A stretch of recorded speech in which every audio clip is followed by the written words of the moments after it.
All right, so let's get started. Of course, this is part two of the Photoshop tutorial, and just gonna get right into the thick of it.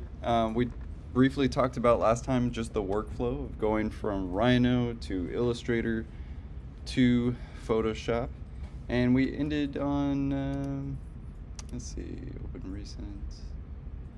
I think it was exercise 6. Yeah, we took a look at floor plan. We got started with manipulating some of those contexts. So I wanted to also do a section today and really get into the thick of it. I think it's just a little easier to tackle Photoshop in that way. So of course I just kind of want to do again the tutorial, if you will, right? Obviously we'll be taking our line weights here. And I did want to express that you could also add to this potentially as well, or you could do this also in Rhino. There's this wonderful website. I don't know if I've actually shown it yet, but it's called Pimp My Drawing. Oh my gosh, do not make it plural, by the way. I think it's not this site. Let's just say that. And it's a very adult site for some odd reason. But Pimp My Drawing, as in singular, definitely has all these free scale figures in plan and section view actually. So if you want Bernie Sanders still waiting, you can actually do that, right? So of course this comes from another architect student who's banking, right? I mean, seriously, he just sells these he just traced stuff on Illustrator and sells them. So easily a marketable skill, even just from this class alone, guys.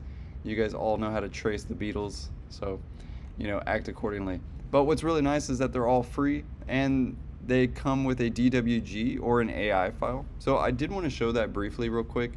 I do think it's a little bit easier to do this in Illustrator than Photoshop, and arguably even more easier to work with these, I think, as a DWG in Rhino.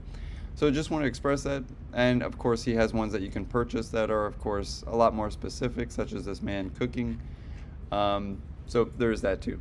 Also in the top view, you can imagine for like a floor plan, if you wanted people actually, you know, from that top view, of course there's a very few in terms of a selection there in terms of free, and then I think there's a lot more if you actually pay for it. He's also got trees, cars, plants, furniture, which is really nice because those weren't there back in the day.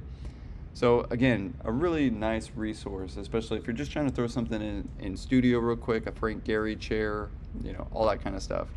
However, at the end of the day, you could also just find whatever you wanted and trace it, right? So there is that too.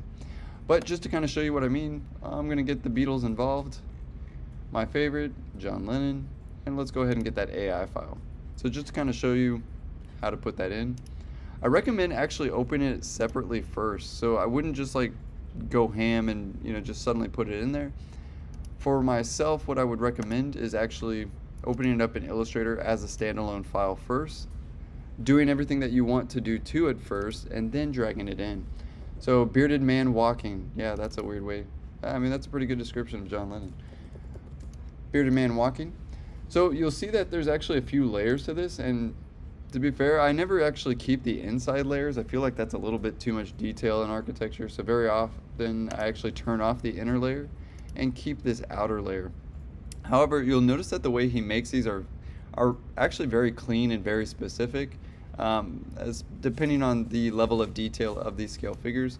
But this is really the only piece I need, and as you can see, it has a white fill and a black border. To be fair, most of our scale figures we usually show them black, right, or at least particularly dark as a silhouette, almost like a shadow person. However, if there's a lot of black or you're doing like a night render, you might want to do a white person, right? And I don't mean that racially. It just, whatever visually stands out better, that I can see these characters or these scale figures, makes a lot more sense. So in my case, I'm going to go with something kind of in between, something just like gray for today.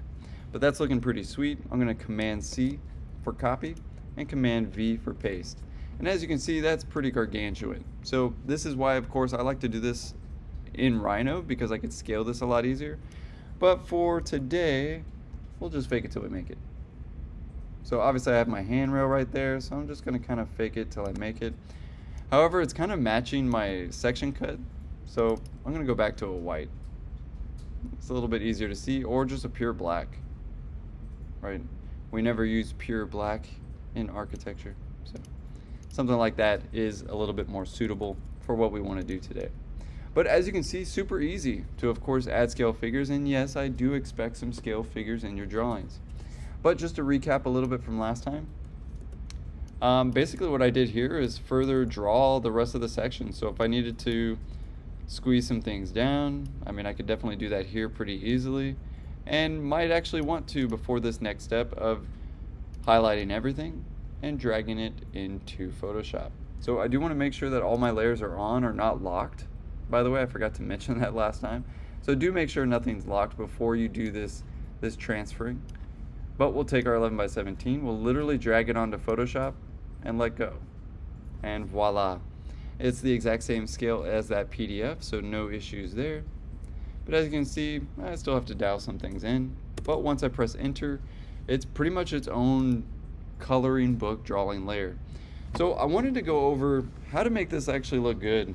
Because, well, for the most part, if you've taken G1 or G2, you know that there's a plethora of things that we can do to our architecture in order to make it look more realistic. You already know from part 1 that we don't really add shade and shadow to these. However, you're more than welcome to actually get like the render as long as you kind of dial the shadow down. Because again, when you cut something in the clipping plane, well, automatically it's like giving you a false shadow situation. So,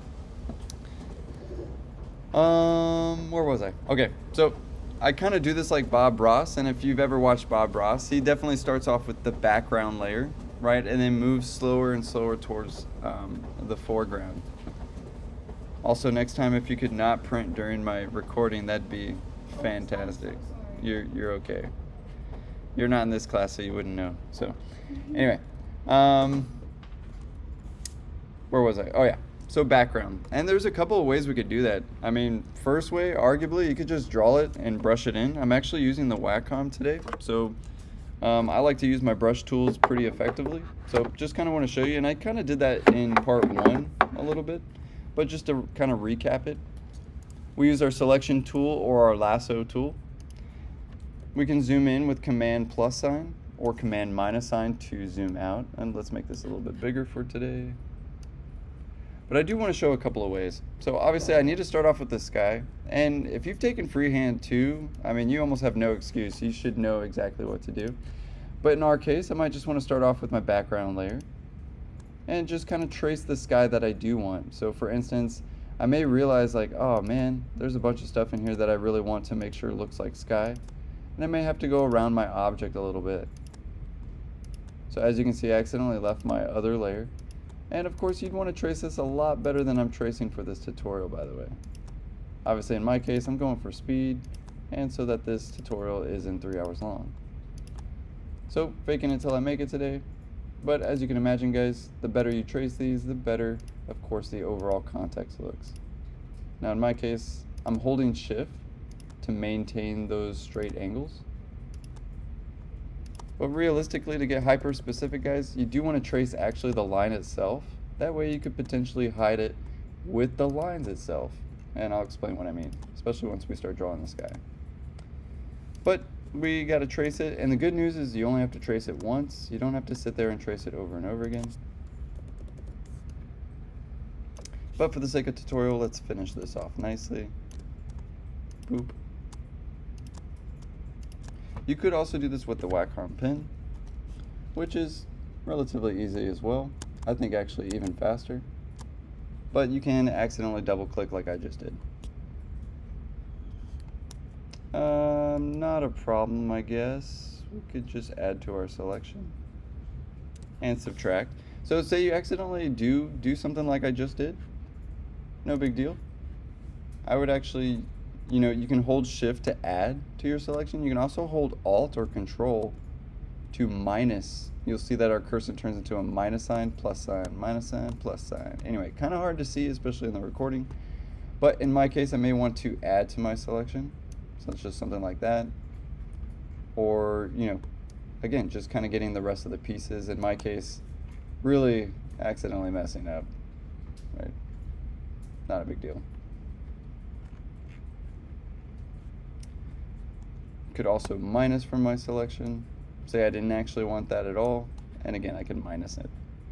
In my case, I do need to select the inverse, so I'll select the inverse, and just brush it real quick. See what actually happens. Right now it's saying, hey, you got a smart object, that's cool. But as you can see, if I wanted a green sky, I definitely could. Right? I don't want a green sky today, so let's go ahead and actually change the color. Go to, like, say, a soft blue. And sorry if this looks really fast, it's just because I'm using the Wacom.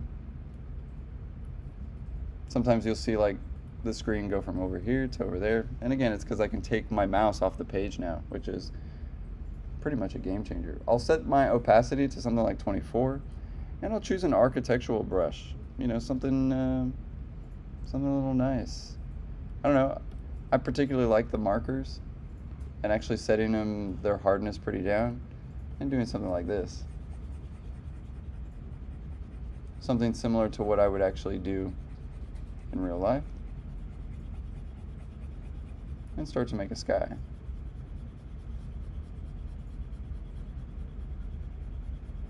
But there's just something overall pretty intuitive about it, right? Being able to do something like that. I'd probably go a little bit bigger, that way I didn't have to sit there for years. And again, the idea of a sky. As you can see, it goes around my architecture, basically because it's following the line of that selection. But as you can see, fake it till we make it. A little bit of darker clouds over here, darker clouds over there. But essentially what I'm doing is filling in the space, if that makes sense. It's going a little slow today, probably because I'm recording, but you should have no issue on your computer. But again, it goes around the architecture there because of the selection. Now you'll see where it doesn't go around the architecture because my selection was pretty off, but that's okay. But again, you can brush in the sky manually. Another thing that we can do is, well, just fill it in with a gradient layer. So for instance, we could take something like this gradient or like a box and quite literally just put it in there. Then we could actually remove it and erase the other pieces. So for instance, I take that piece, put it over here, and I could basically mask it on that piece as well, but it's a little bit more advanced to do so. But I could also just erase. So I'll take my selection tool or my piece. I can hit E for eraser. I could do it manually.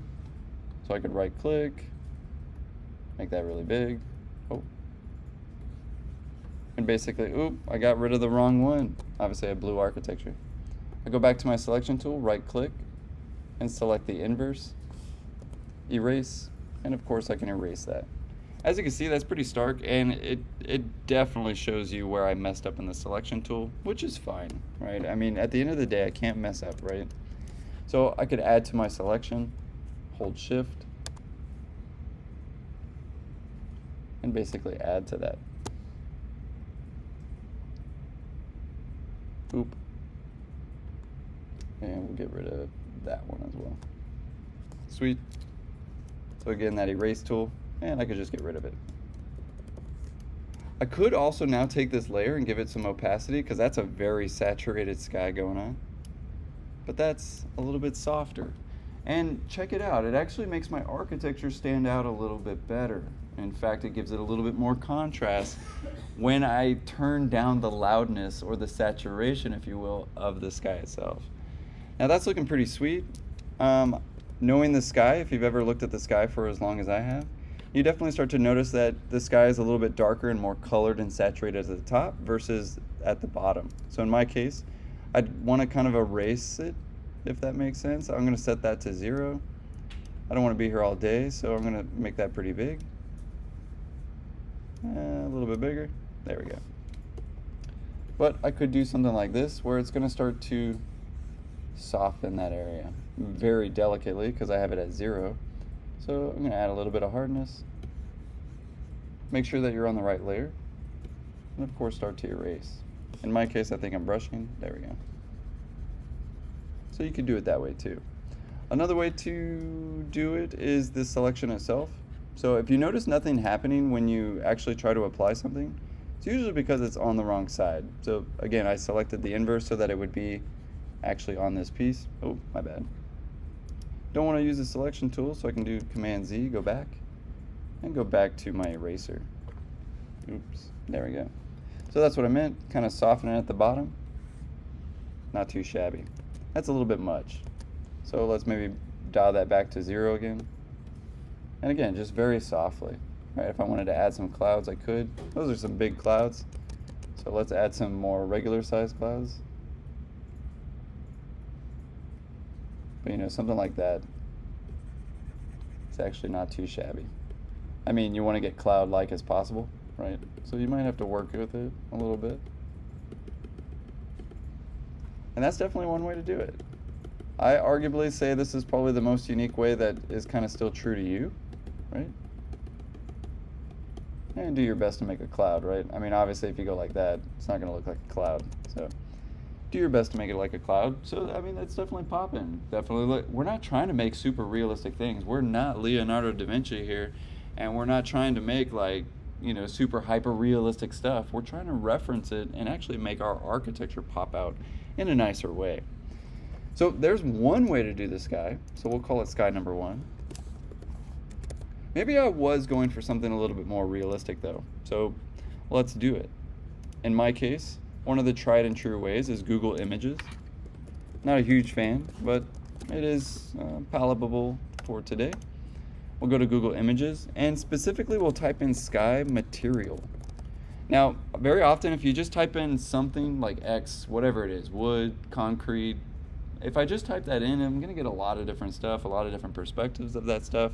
But if I put the word material or texture, I usually get a lot better results, a lot more flatter results, something that I could actually work with. And keep in mind, I'm in section and elevation. I'm not going to see a perspective.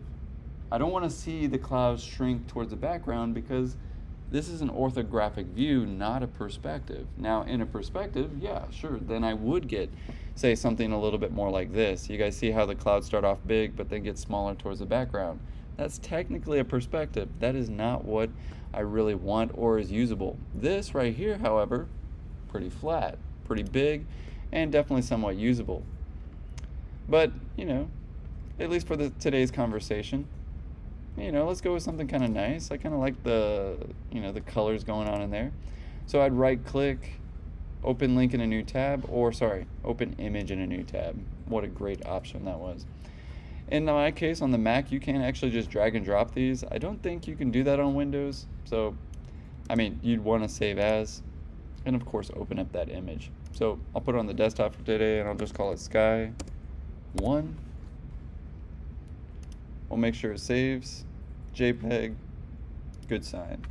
Now from here, I'd basically place that inside. So File, Place, which is Place Embedded. Don't use Place Linked, because if you accidentally delete that file off of your desktop, it suddenly won't show anymore. But if you embed it, it'll make the file slightly larger, but it'll also keep and maintain that image. So we'll put the sky in. Sweet. It's going to think about it.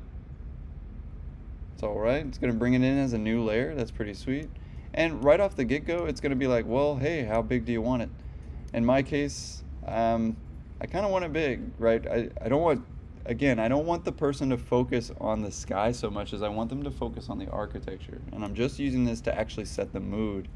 So yeah, maybe I'm going for like the sunset scene. And that's looking pretty sweet. You'll notice it looks blurry at first, but when I hit enter, it gets a little bit more clarity. Now what's really nice is I've actually already done the work on this piece, right? It's already got the shape. And to be fair, I kind of messed it up, so I can't just like magically use it anymore. I would technically have to retrace this, but I might be able to get my magic wand tool. And, you know, as long as I actually go to that sky layer, I might be able to actually get that piece back out. See what I'm saying? So I'll actually redo my selection. I'll go back to the sky, and you'll notice I still have that selection. So again, I can erase the part that I don't need. In my case, it's going to say, hey, I need to turn this into a smart object, and that's fine. From here, I'd basically erase that. So, boop. Do it all in one swoop. That way, when I bring back my lines, okay, now we're getting somewhere. Now, as you can see, it didn't get some of that other selected stuff that I did. So Again, I'd probably want to just retrace that again, but for the sake of tutorial today, perfectly fine. In my case though, that is a very saturated sky. So there's a couple of things that we can do to this. Obviously I want the architecture to pop, not the sky. So the first thing that we can do is actually use a lensing effect. So we'll go to filter, we'll use a blur tool, and I use Gaussian blur just because it often works the fastest and gives usually the best results. I usually give anywhere from 16 to about 37 pixels, but you'll see that it kind of blurs out that background, right? Again, actually giving contrast to our architecture and how clear it is. I'd make something next to it blurry to, of course, make it look like my architecture is popping out. Now, obviously, you can overdo it, like really overdo it, but to be fair, today, this is a very crisp image, so actually, even 1,000 pixels is like not looking too shabby. But as you can see, it's really starting to mess up with the edges, so I'll leave it at about 19, 24, no big deal there. From here, also, we can go to Image, Adjustments, and there's actually a desaturation. So if you go to Adjustments and you go to Hue and Saturation, you can actually turn down the saturation. And it's basically going to make it look more and more black and white. Another one that's a little bit easier is, say, Image, Adjustments, and Vibrance. However, do make sure that you're on the right layer because you can accidentally give it to another. With more vibrance, you'll see that the color gets deeper, whereas if we desaturate it, of course it should get a little bit less strong. But I have my selection tool going, so I need to deselect first because it's trying to apply it to something that's not there. So in my case, just click on the regular sky. And if you notice it's just really not working, you can just select the whole layer, right? Especially with the selection tool, Image, Adjustments, and of course Vibrance. In my case, I can really vibe it up. I don't though. I usually turn down my vibrance. Again, I kind of want this soft look. And I even take down the saturation. Of course, with zero saturation, it's black and white, but a little bit of saturation is okay.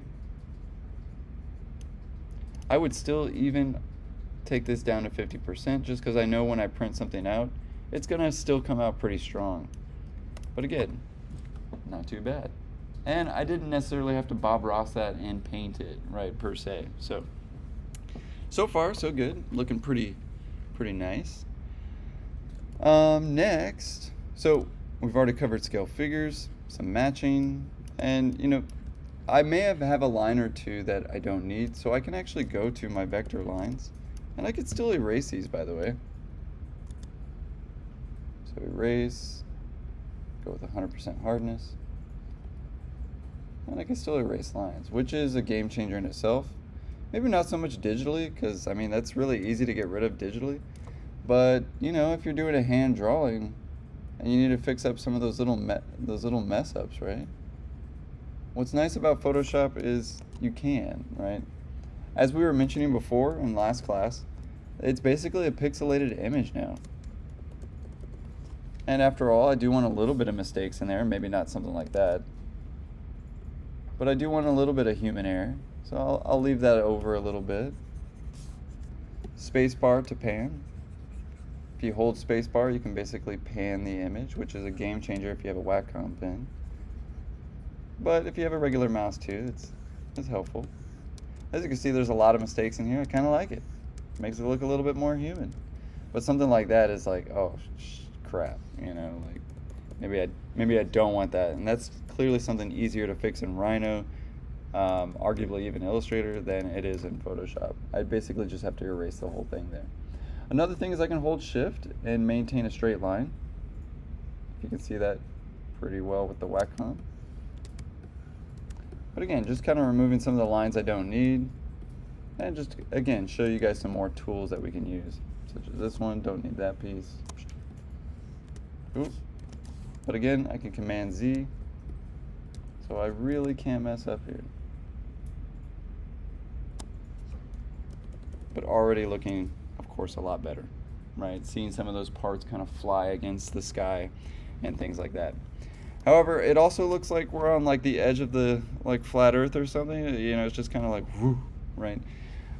So in our case, maybe we want to add some entourage, some background. Now, again, we can brush that in pretty easily. So for instance, I could take my selection And I may need to get that selection over and over again. So again, I would never delete a layer, I would just turn it off, right? Because you never know when you need some of these pieces again.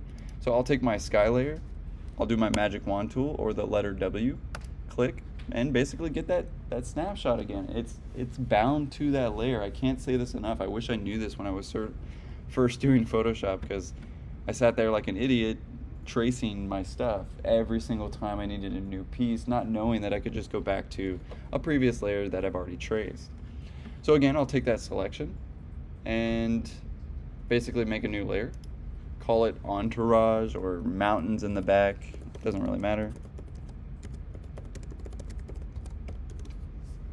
Now we may not actually have mountains, you may have like a cityscape or something like that, and I would just take something from Google Earth and blur it out a little bit and voila, right? Suddenly looks like it's in the city, if you will. Keep in mind it is an orthographic view, it is just a section, it is just an elevation view, so not a whole lot to do there. But entourage, there we go. Probably didn't spell that correctly, but that's okay.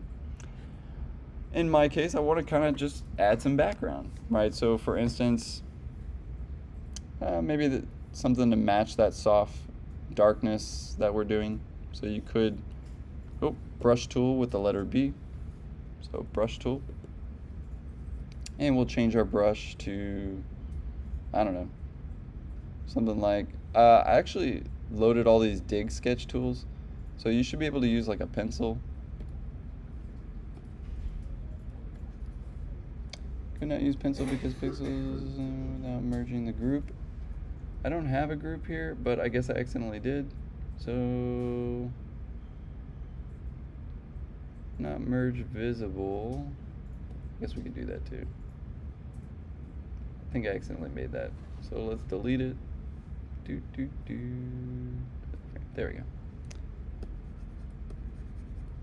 Brush tool, a little bit bigger there. And we got the right color, right size, but I'm on the wrong side. That's okay. Go back to my selection, right click, and select the inverse. Hopefully everybody kind of understands what the inverse is. I think most of us probably do. But if I wanted to add some mountains and entourage, I like to do things by hand, but that's just me. It does take a little bit longer, but I feel like it looks a little bit more human. And shoot, if you're using a Wacom screen, why not? Just go for it. But again, those mountainscapes in the back, and maybe these are actually just like soft trees. I mean, who knows? Let's not take too much time today. But as you can see, it starts to add that texture as well that you're normally familiar with. But again, it starts to soften that background and make it look less like the horizon is coming up like, you know, it's super flat. We want to give it some layers, if you will.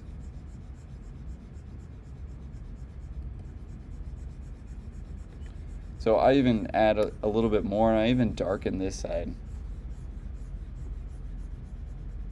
So again, I know I'm playing Bob Ross today, but you'll see what I mean. What's nice is we can actually do it by the layer. So something like this. And we could just stick to entourage, so if you needed more, you could add more. If you need more opacity, which I clearly do, we'll add some more. But yeah, start to darken that in. It almost looks like background trees, you know what I mean? And again, we're not trying to make hyper realistic things here. We're trying to make it appear, right, and reference, you know, some of these things. But if I wanted to make stronger mountains, I could too. So I can use a harder tool, a little bit bigger, and we could really get in there. Now that's a lot going on. I'd probably want to fade that back a little bit, but you definitely could, right?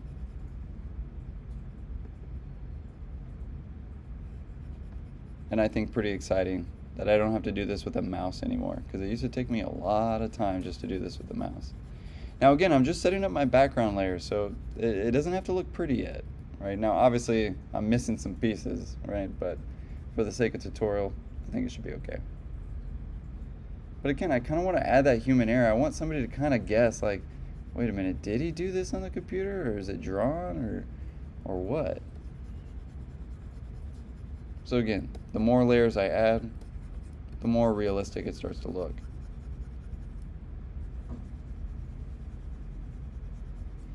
But that's just the background, right? So let's maybe add the actual entourage, and let's maybe do that a little bit more realistically. What do you think I'll type? Background trees. I know it sounds weird, but materials and texture. If you just throw those two words in there, you know, sometimes it's helpful, either that or you get a lot of tree bark, so maybe not helpful today. Let's go with just background tree entourage, which is a fancy French word for background. But yeah, you know, we might want some of this stuff, right? The stuff that kind of becomes unresolvable, right, is basically the word. But something like that, it's looking pretty nice. That one's looking pretty nice to me, or even that background one right there. So I'm gonna open image in a new tab. I mean, the first thing you wanna do is make sure that it's big enough, by the way. But if you're gonna blur it out, it doesn't really need to be perfect. So keep that in mind. I'm gonna just drag and drop that one for today. And there it is. I can do Command T to transform. That's T as in, what is the military term for T? Does anybody know? Tango. That's what it is. T for tango. So I'll take that and I can manipulate it. I can hold shift and maintain it, as you guys know, just like any other program. But I kind of want to add that background tree. So, I mean, don't get me wrong, there's like 3 of them going on here, so I might need to enter and really actually get rid of that first. So I'm going to basically highlight the one that I don't want and erase it. Hit the letter E for erase, go big or go home, and just get rid of it. In my case, I'm going to do Command T again. That way I can kind of see what's going on there. I don't want to do that to my piece though, so Command T, there we go. Another thing is, well, you'll notice that it's on top of my architecture right now, so I might want to pull that back a little bit. I want to put it above my entourage, but I may need to remove it from my architecture, so that's okay. But let's fill it in. You know, that's looking pretty sweet, but I got like a background on it. You guys kind of see that? It's like a weird white background on it. That's okay. This is a little bit more advanced, but if you double click on the layer and you go to blending options, we'll change it from normal to multiply, and you'll kind of see what that does to the background, right? Kind of got rid of that white background. We could really get rid of the white background. You can almost get rid of like all of it, by the way, but we could really dial it in. That way whatever is white will now look and appear transparent. But as you can see, it kind of folds in there kind of nicely, right? But as you can see, we still have some work to do. So we'll make that a little bit bigger, maybe match the scale of what's going on. It's actually looking pretty sweet. I could squish it, fake it till I make it. Nobody has to know. You can squish it a little bit here, squish it a little bit there, and it just happens to work out. That doesn't always work out, by the way. So do keep that in mind. But all right, we got some entourage going. We'll hit enter. And I'll probably place this one actually either behind my entourage or in front of my entourage. Maybe even in front of my sky. Yeah, that makes a lot of sense. It's looking super green. So again, there's definitely some artistry to this. It definitely takes some time, but I'm really just here to express what we do in architecture, right? How do we get it to look good? In my case, I'm gonna take down that vibrance a little bit. I kind of want the darkness. And then desaturate a little bit. Not too much. I don't want black and white, but I just want a soft green. You know, something that implies green. And that's looking pretty sweet. Might want to take that up just a little bit. Boop. Actually take it back down. Never mind. We'll do that. But this is, after all, a section. So there is definitely some stuff to remove. And we'll blend it in with the rest. So that's looking pretty sweet, and if it wasn't for that terrible background that I started from the beginning, it probably wouldn't look so bad. But again, hopefully you're getting used to the tool itself. I'm going to go back to my sky, click W for Magic Wand tool, and click that area that I need. In my case, I want to remove from that layer, so again, I'll click on that entourage layer, the letter E for erase, and erase the parts that I don't need. Now, in my case, I need those little white spots, so Maybe let's do this. We'll deselect from that piece, or we'll just add. There we go. And we'll add to this one. That way we're not getting rid of too much.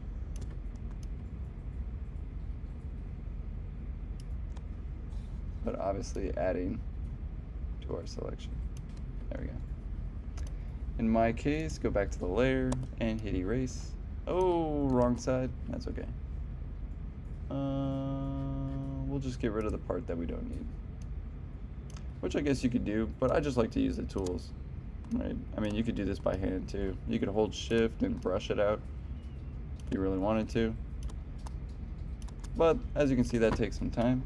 So very often I'm using my pen and actually just get rid of it myself. I just find it a little bit more intuitive, a little bit easier. Also, I can right click with the button on the piece. Ooh. A little too small, there we go. Super easy to get rid of. But really starting to make the entourage here, if it wasn't for my terribleness. Now it definitely doesn't look like it's falling off the edge of the earth. Now it's got a background, substantial, it's got some layers to it. It's really starting to get there. The last layer that I would add is probably those trees. Now, as I mentioned, it's a little bit easier to do that in Illustrator. As you can see, just putting trees and scale figures, it's a matter of just opening it, copying it, and putting it over. However, keep in mind, I can also drag stuff still too, but it does come in as like a layer, right? So, and again, I'd have to scale this down. I can flip it though, right? So that's kind of nice. Not super helpful though. So I do want to get some trees in there, and maybe some realistic ones, and ones that maybe match the style of my architecture, so like line trees. So we'll go back to Pimp My Drawing. We'll get some trees. Tree. We'll get ones that kind of match the environment. Obviously don't just like straight up go cypress or Christmas trees, right? That's looking pretty doable. So in my case, I'd probably still open it with the AI, right? So desktop, trees.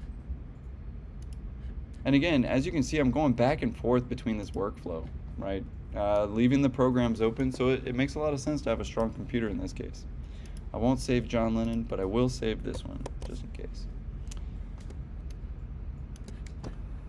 And let's file, open, and get that file going.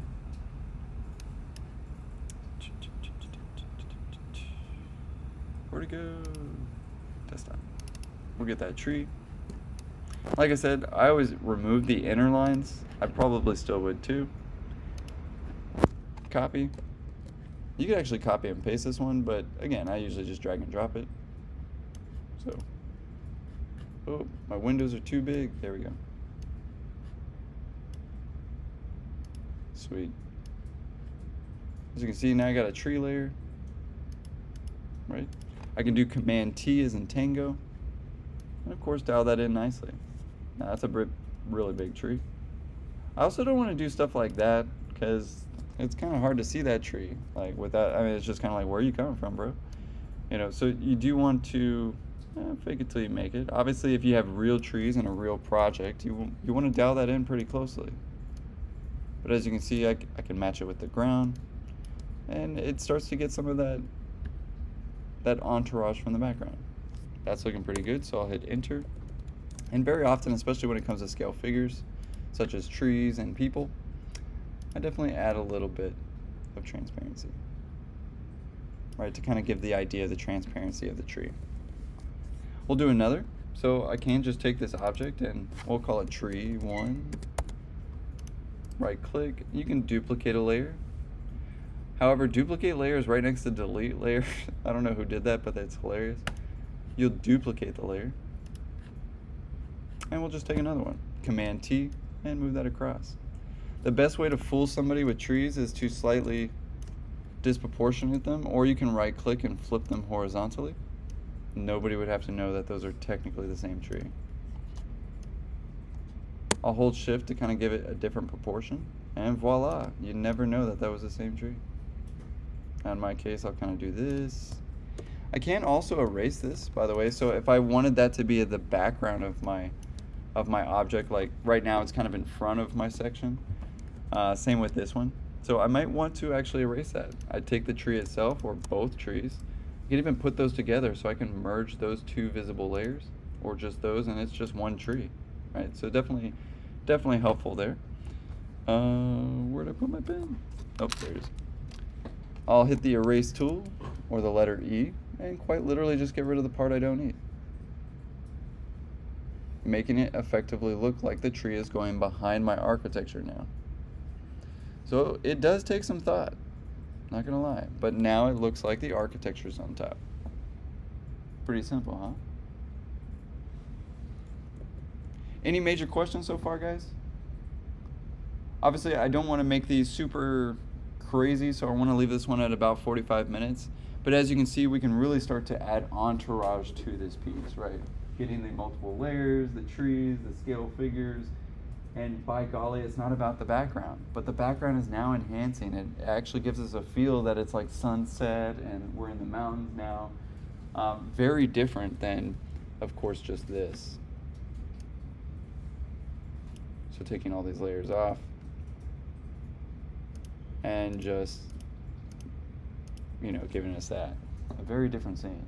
So, anyway, hopefully helpful, because we need to do this to essentially all of our drawings. And as you can imagine, we'll continue with part 3 and doing some more stuff with floor plan and things like that. Now, a floor plan, you actually could get some of the shade and shadow, and it does actually look pretty good. But we'll talk about that a little bit next time. We'll also make that look pretty good too.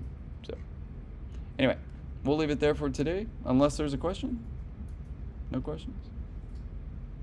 Fair enough.